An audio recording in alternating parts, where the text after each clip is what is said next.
Friends, ನಮಸ್ಕಾರ. ಇವತ್ತೊಂದು ಈ ಚಳಿ ವೆದರ್ಗೆ ಹೇಳಿ ಮಾಡಿಸಿರುವಂತಹ ಸಾರಿನ ರೆಸಿಪಿಯೊಂದಿಗೆ ಬಂದಿದ್ದೀನಿ. ಕಟ್ ಸಾರು ಅಂತ ಇದನ್ನ ಕರಿತೀವಿ ನಾವು. ಇದನ್ನು ಹೇಗೆ ಮಾಡಬೇಕು ಅಂತ ನೋಡೋದಕ್ಕಿಂತ ಮುಂಚೆ, ಇದೇ ಮೊದಲನೇ ಬಾರಿ ನನ್ನ ಚಾನೆಲ್ನ ವೀಕ್ಷಕರಾಗಿದ್ದರೆ ಇವಾಗೇ ನನ್ನ ಚಾನೆಲ್ನ ಸಬ್ಸ್ಕ್ರೈಬ್ ಮಾಡ್ಕೊಳ್ಳಿ, ಹಾಗೂ ಪಕ್ಕದಲ್ಲೇ ಇರೋ ಬೆಲ್ ಬಟನ್ನ ಕ್ಲಿಕ್ ಮಾಡಿ ಆಲ್ ಅಂತ ಆಪ್ಷನ್ ಚೂಸ್ ಮಾಡಿದರೆ ನನ್ನ ಪ್ರತಿ ವಿಡಿಯೋದ ನೋಟಿಫಿಕೇಷನ್ ನಿಮ್ಮನ್ನು ತಲುಪತ್ತೆ.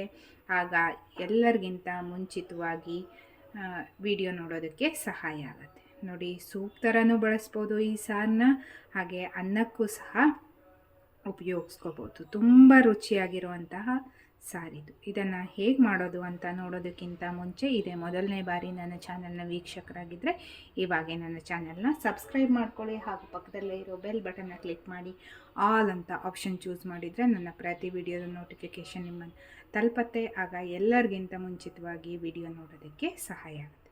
ಬನ್ನಿ ಫ್ರೆಂಡ್ಸ್, ಇವತ್ತಿನ ಈ ವಿಡಿಯೋದಲ್ಲಿ ರುಚಿಕರವಾಗಿರೋ ಈ ಸಾರಿನ ರೆಸಿಪಿಯನ್ನು ಹೇಗೆ ಮಾಡೋದು ಅಂತ ಕಲಿಯೋಣವಾ?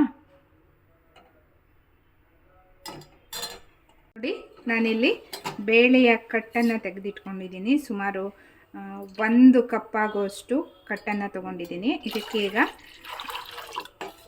ನೋಡಿ, ಇದು ಸ್ವಲ್ಪ ಕನ್ಸಿಸ್ಟೆನ್ಸಿ ಜಾಸ್ತಿ ಇರಬೇಕು. ಹಾಗಾಗಿ ನೀರಿನ ಲೋಟದಲ್ಲಿ 1 ಲೋಟ ಆಗೋಷ್ಟು ನೀರನ್ನು ಹಾಕಿದ್ದೀನಿ.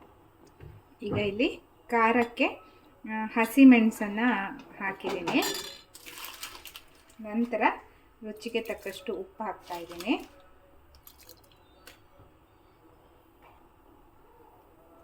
ಮತ್ತು ಸ್ವಲ್ಪ ಬೆಲ್ಲವನ್ನು ಹಾಕಿಬಿಟ್ಟು ಒಮ್ಮೆ ಚೆನ್ನಾಗಿ ಕುದಿಸ್ಕೋಬೇಕು. ಈಗ ಇದಕ್ಕೆ 1 ಚಮಚ ಆಗೋಷ್ಟು ಜೀರಿಗೆ ಮತ್ತು ಕಾಳು ಮೆಣಸನ್ನು ಕುಟ್ಬಿಟ್ಟು ಹಾಕಿದ್ದೀನಿ. ತರಿಯಾಗಿ ಕುಟ್ಕೋಬೇಕು.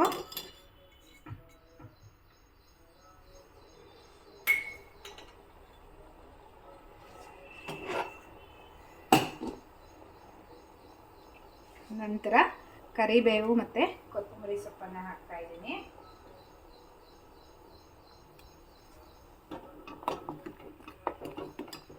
ನೀವು ಬೇಕಿದ್ರೆ ಶುಂಠಿಯನ್ನು ಸಹ ಹಾಕ್ಕೋಬೋದು. ನಾನಿಲ್ಲಿ ಶುಂಠಿಯನ್ನು ಬಳಸ್ತಾ ಇಲ್ಲ.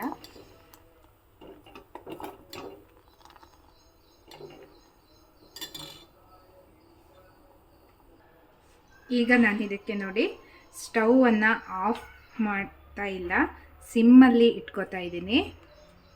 ಸಿಮ್ಮಲ್ಲಿ ಇಟ್ಕೊಂಡ್ಬಿಟ್ಟು ಒಂದು ಅರ್ಧ ಕಪ್ ಆಗೋಷ್ಟು ತೆಂಗಿನ ಹಾಲನ್ನು ಹಾಕಿದ್ದೀನಿ. ಇದು ತುಂಬ ಒಳ್ಳೆಯ ರುಚಿಯನ್ನು ಕೊಡುತ್ತೆ. ತೆಂಗಿನ ಹಾಲು ಹಾಕಿದ ಮೇಲೆ ತುಂಬ ಹೊತ್ತು ಕುದಿಸೋ ಅಗತ್ಯ ಇರಲ್ಲ. ನಂತರ ನೋಡಿ, ಒಗ್ಗರಣೆಗೆ ತುಪ್ಪವನ್ನು ಬಳಸಿದ್ದೀನಿ. ಸಾಸಿವೆ, ಇಂಗು, ಜೀರಿಗೆ ಹಾಕಿದ್ದೀನಿ. ಮತ್ತು 1 ಚಿಟಿಕೆ ಆಗೋಷ್ಟು ಅರಿಶಿಣವನ್ನು ನಾನಿಲ್ಲಿ ಒಗ್ಗರಣೆಗೆ ಹಾಕಿದ್ದೀನಿ.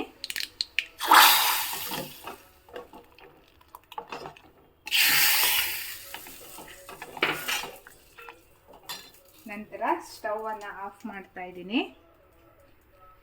ನೆಕ್ಸ್ಟು ಒಂದು ಅರ್ಧ ಕಡಿ ಆಗೋಷ್ಟು ನಿಂಬೆ ರಸವನ್ನು ಹಿಂಡ್ತಾ ಇದ್ದೀನಿ.